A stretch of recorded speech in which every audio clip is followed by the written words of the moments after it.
I was 14. No friends. Each day I dragged myself home to my schizophrenic mother. I was always in trouble for something, no matter how small. She often slapped me until my nose bled and beat me with the metal pole of a fly swatter. She told me she didn't love me repeatedly. According to her, I was a horrible daughter.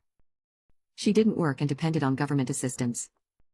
She just sat at home chain smoking and playing cards. During the week I woke myself up, made breakfast, and went to school. I had a hard time socializing. And she decided she didn't like the friends I'd managed to make the previous year.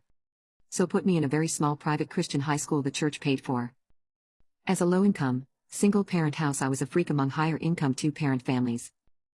I was bullied at school and then came home to be bullied some more. I tried making the school play that year. I was so proud.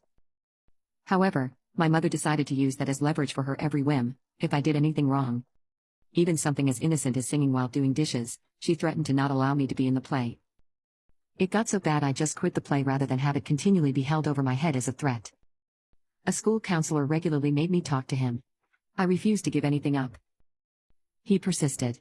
He asked me if I was abused, but as she was no longer hitting me, I said no. I had no words to explain the verbal abuse.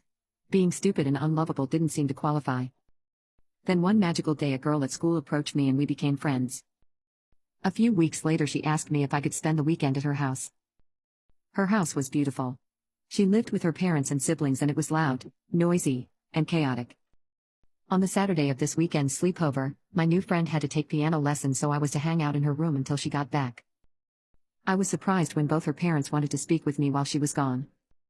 They informed me that the school had asked them to be my foster parents and presented me with a contract. They gave me 30 minutes to decide if I wanted to live with them. I was 14 years old. I had no friends. My mother was the only family I had ever known. I knew I was stupid. I knew that I was worthless and unlovable. 30 minutes was a ridiculous amount of time for a decision that would change the course of my life that I was too young to make. I didn't know these people at all. But a voice in my head screamed at me to do it, with everything it had. So I took that leap of faith. I jumped off the cliff away from everything I'd ever known. My life 30 years later is wonderful, and I often wonder where I would be if I had stayed growing up in that house.